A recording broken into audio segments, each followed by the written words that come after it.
रामोत्सव के आज के इस कार्यक्रम के मुख्य अतिथि दुनिया के सबसे लोकप्रिय राजनेता भारत के माननीय प्रधानमंत्री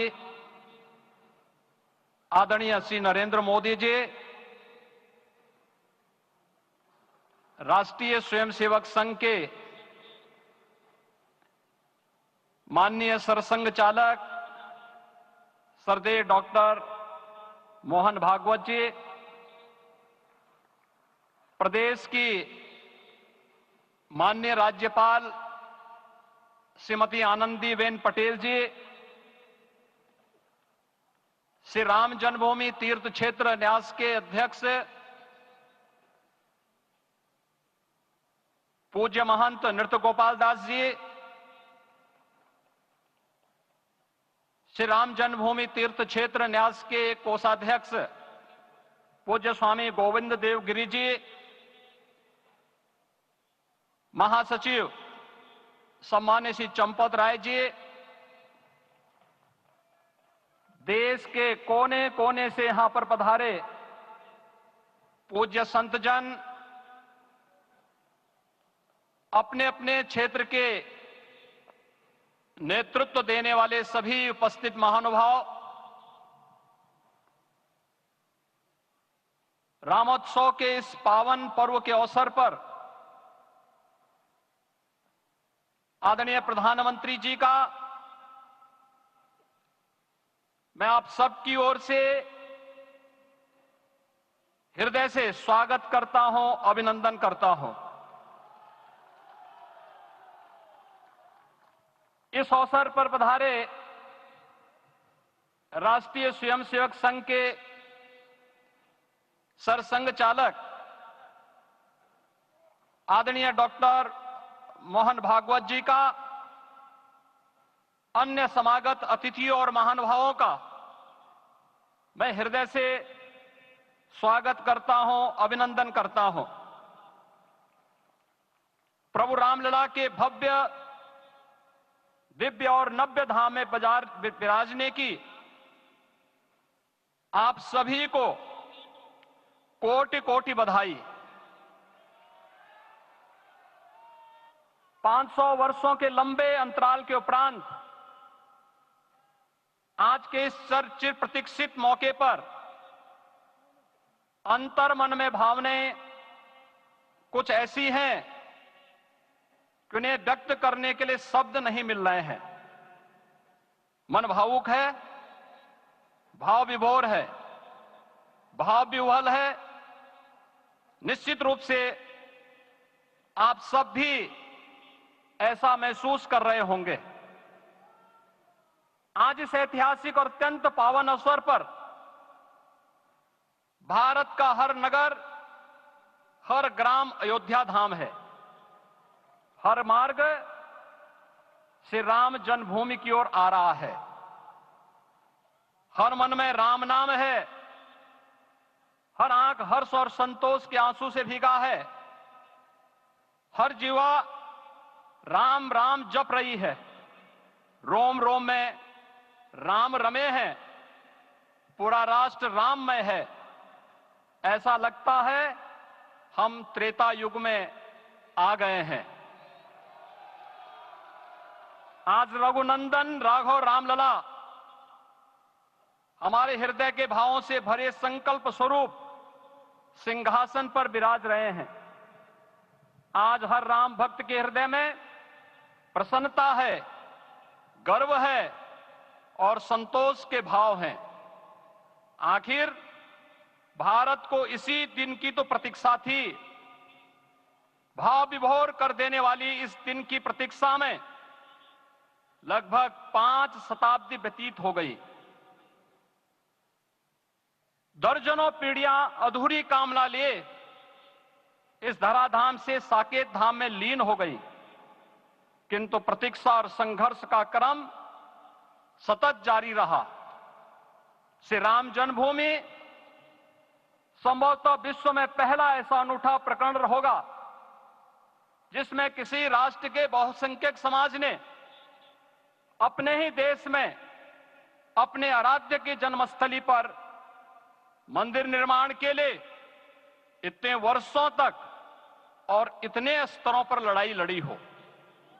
संतों, सन्यासियों, पुजारियों, नागाओं, निहंगों, बुद्धिजीवियों, राजनेताओं, जनजातियों सहित समाज के हर वर्ग ने जाति पाति, विचार दर्शन, उपासना पद्धति से ऊपर उठ करके राम काज के लिए स्वयं को उत्सर्ग किया। अंततः वह शुभ अवसर आ ही गया जब कोटि कोटि आस्थावानों के त्याग और तप को पूर्णता प्राप्त हो रही है। आज आत्मा प्रफुल्लित है इस बात से कि मंदिर वही बना है जहां बनाने का संकल्प लिया था। संकल्प और साधना की सिद्धि के लिए हमारी प्रतीक्षा की इस समाप्ति के लिए और संकल्प की पूर्णता के लिए आदरणीय प्रधानमंत्री श्री नरेंद्र मोदी जी का हृदय से आभार और अभिनंदन।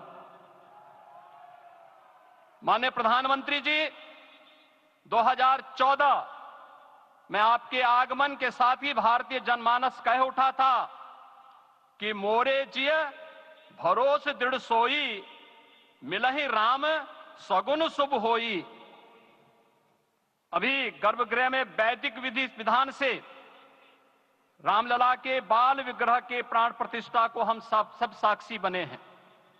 अलौकिक छवि है हमारे प्रभु की, बिल्कुल वैसे ही जैसे तुलसीदास जी ने कहा कि नव कंज लोचन कंज मुख कर कंज पद कंजारुणम। धन्य है वह शिल्पी जिसने हमारे मन में बसे राम की छवि को मूर्त रूप प्रदान किया है। विचारों और भावनाओं की विहलता के बीच मुझे पूज्य संतों और अपनी गुरु परंपरा का पुण्य स्मरण हो रहा है। आज उनकी आत्मा को असीम संतोष और आनंद की अनुभूति हो रही होगी। जिन परंपराओं की पीढ़ियां श्री राम जन्मभूमि मुक्ति यज्ञ में अपनी आहुति दे चुकी है, उनकी पावन स्मृतियों को मैं यहां पर कोटि कोटि नमन करता हूं। श्री राम जन्मभूमि महायज्ञ न केवल सनातन आस्था और विश्वास की परीक्षा का काल रहा, बल्कि संपूर्ण भारत को एकात्मता के सूत्र में बांधने के लिए राष्ट्र की सामूहिक चेतना जागरण के ध्येय में भी सफल सिद्ध हुआ है। सदियों के बाद भारत में हो रहे इस चिर प्रतीक्षित नवविवाह को देख अयोध्या समेत पूरा भारत का वर्तमान आनंदित हो उठा है। भाग्यवान है हमारी पीढ़ी जो इस राम काज के साक्षी बन रहे हैं, और उससे भी बड़भागी है वो जिन्होंने सर्वस्व इस राम काज के लिए समर्पित किया है और करते चले जा रहे हैं। जिस अयोध्या को अवनी की अमरावती और धरती का वैकुंठ कहा गया, वह सदियों तक अभिषिप्त थी, उपेक्षित रही, सुनियोजित तिरस्कार झेलती रही। अपनी ही भूमि पर सनातन आस्था पद्दलित होती रही, चोटिल होती रही, किंतु राम का जीवन हमें संयम की शिक्षा देता है और भारतीय समाज ने संयम बनाए रखा। लेकिन हर एक दिन के साथ ही हमारा संकल्प और भी दृढ़ होता गया, और आज देखिए पूरी दुनिया अयोध्या के वैभव को निभा रही है। हर कोई अयोध्या आने को आतुर है। आज अयोध्या में त्रेतायुगीन वैभव उतर आया है। दिख रहा है यह धर्मनगरी विश्व की सांस्कृतिक राजधानी के रूप में प्रतिष्ठित हो रही है। पूरा विश्व दिव्य और भव्य अयोध्या का साक्षात्कार कर रहा है। आज जिस सुनियोजित एवं तीव्र गति से अयोध्यापुरी का विकास हो रहा है, वह प्रधानमंत्री जी के दृढ़ संकल्प, इच्छा शक्ति और दूरदर्शिता के बिना संभव नहीं था। कुछ वर्ष पहले कल्पना से परे था कि अयोध्या में एयरपोर्ट होगा, यहां के नगर के भीतर 4 लेन की सड़कें होंगी, सरयू जी में क्रूज चलेंगे, अयोध्या की खोई गरिमा वापस आएगी। लेकिन मित्रों, डबल इंजन की सरकार के प्रयास से आज आप सबके सहयोग से यह सब साकार हुआ है। सांस्कृतिक अयोध्या, आयुष्मान अयोध्या, स्वच्छ अयोध्या, सक्षम अयोध्या, सुरम्य अयोध्या, सुगम्य अयोध्या, दिव्य अयोध्या और भव्य अयोध्या के रूप में पुनरुद्धार के लिए हजारों करोड़ रुपए वर्तमान में यहां पर भौतिक विकास के लिए लग रहे हैं। राम जी की पेड़ी, नया घाट, गुप्तार घाट, ब्रह्मकुंड, भरत कुंड, सूरज कुंड, विभिन्न कुंडों के कायाकल्प, संरक्षण, संचालन, रखरखाव के कार्य हो रहे हैं। रामायण परंपरा की कल्चरल मैपिंग कराई जा रही है। राम वनगमन पथ पर रामायण वीथिका का निर्माण हो रहा है। नई अयोध्या में पुरातन संस्कृति और सभ्यता को संरक्षण तो हो ही रहा है, भविष्य की जरूरतों को देखते हुए आधुनिक पैमाने के अनुसार सभी नगरीय सुविधाएं भी विकसित हो रही हैं। इस मोक्षदायिनी नगरी को आदरणीय प्रधानमंत्री जी की प्रेरणा से अब सोलर सिटी के रूप में भी विकसित किया जा रहा है। पूरी अयोध्या में विश्व के सनातन आस्थावानों, संतों, पर्यटकों, शोधार्थियों, जिज्ञासुओं के प्रमुख केंद्र के रूप में इसे बनाने की ओर से अग्रसर किया जा रहा है। यह एक नगर या तीर्थ भर का विकास नहीं है, यह उस विश्वास की विजय है जिसे सत्यमेव जयते के रूप में भारत के राज चिन्ह में अंगीकार किया गया है। यह लोक आस्था और जन विश्वास का विजय है, भारत के गौरव की पुनर्प्रतिष्ठा है। अयोध्या का दिव्य दीपोत्सव नए भारत की सांस्कृतिक पहचान बन रहा है और श्री रामलला की प्राण प्रतिष्ठा का समारोह भारत की सांस्कृतिक अंतरात्मा को समरस की एक अभिव्यक्ति सिद्ध कर रहा है। श्री राम जन्मभूमि मंदिर की स्थापना भारत के सांस्कृतिक पुनर्जागरण का आध्यात्मिक अनुष्ठान है। यह राष्ट्र मंदिर है। निसंदेह श्री रामलला विग्रह की प्राण प्रतिष्ठा राष्ट्रीय गौरव का एक ऐतिहासिक अवसर है। निश्चिंत रहिए, प्रभु राम की कृपा से अब कोई अयोध्या की परिक्रमा में बाधा नहीं बन पाएगा। अयोध्या की गलियों में अब गोलियों की गड़गड़ाहट नहीं होगी, कर्फ्यू नहीं लगेगा, अपितु यहां दीपोत्सव, रामोत्सव और यहां की गलियों में श्री राम नाम संकीर्तन से यहां की गलियां गुंजायमान होंगी, क्योंकि अवधपुरी का मैं रामलला का विराजना राम राज्य की स्थापना की उद्घोषणा भी है। राम राज्य बैठे त्रिलोका, हर्षित भये गए सब शोका। राम राज्य भेदभाव रहित समृद्ध समाज का द्योतक है और हमारे यशस्वी प्रधानमंत्री जी की नीतियों, विचारों और योजनाओं का आधार है। भव्य दिव्य राम जन्मभूमि मंदिर के स्वप्न को साकार रूप देने में योगदान देने वाले सभी वास्तुविदों, अभियंताओं, शिल्पियों और श्री राम जन्मभूमि तीर्थ क्षेत्र न्यास के सभी पदाधिकारियों को हृदय से धन्यवाद। पुनः आप सभी को रामलला के विराजने की इस ऐतिहासिक पुण्य घड़ी की बधाई। आदरणीय प्रधानमंत्री जी, आदरणीय सरसंघ चालक जी, माननीय राज्यपाल महोदया और आप सभी महानुभावों का मैं एक बार फिर से हृदय से स्वागत और अभिनंदन करते हुए हम सब जो संकल्प पूर्वजों ने लिया था उसकी सिद्धि की भी सभी को बधाई देते हुए प्रभु के चरणों में एक बार पुनः नमन करते हुए पूरे प्रदेश और देशवासियों को आज के इस रामोत्सव के अवसर पर कोटि कोटि बधाई और अभिनंदन देते हुए अपनी वाणी को विराम देता हूं। जय जय सीताराम। राष्ट्रीय स्वयंसेवक संघ के सरसंघ चालक डॉक्टर मोहन राव भागवत जी।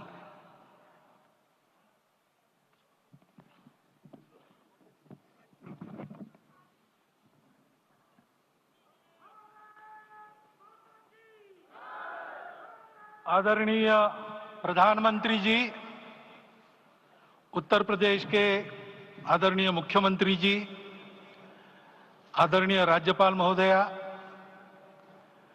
देश के आज विद्यमान सभी पंथ संप्रदायों का प्रतिनिधित्व करने वाले हमारे संत, ऋषि, आचार्य गण और समाज के सब स्तरों का प्रतिनिधित्व करने वाले निमंत्रित महानुभाव, आज का आनंद शब्दों में वर्णनातीत है और उसके वर्णन करने का प्रयास इसके पहले के वक्तव्यों में अच्छा हो गया है। यह भी बता दिया गया है और हम जानते भी हैं कि आज अयोध्या में रामलला के साथ भारत का स्व लौट के आया है।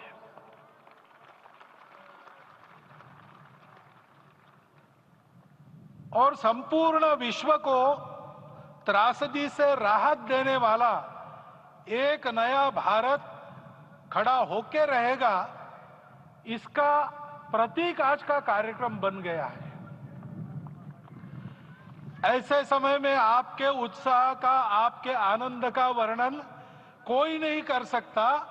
हम यहां पर अनुभव कर रहे, पूर्ण देश में यही वातावरण है। छोटे छोटे मंदिर के सामने दूरदर्शन पर इस कार्यक्रम को सुनने वाले हमारे समाज के करोड़ों बंधु वहां पहुंच न पाए, ऐसे घर घर के हमारे नागरिक सज्जन, माता भगिनी सब भाव विभोर है, सब में आनंद है, सब में उत्साह है। और ऐसे समय में जोश की बातों में थोड़ी सी होश की बात करने का काम मुझे ही दिया जाता है।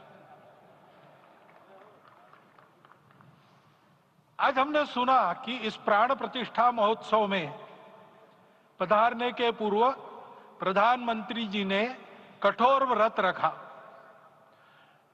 जितना कठोर व्रत रखने को कहा था, उससे कई गुना अधिक कठोर व्रताचरण उन्होंने किया।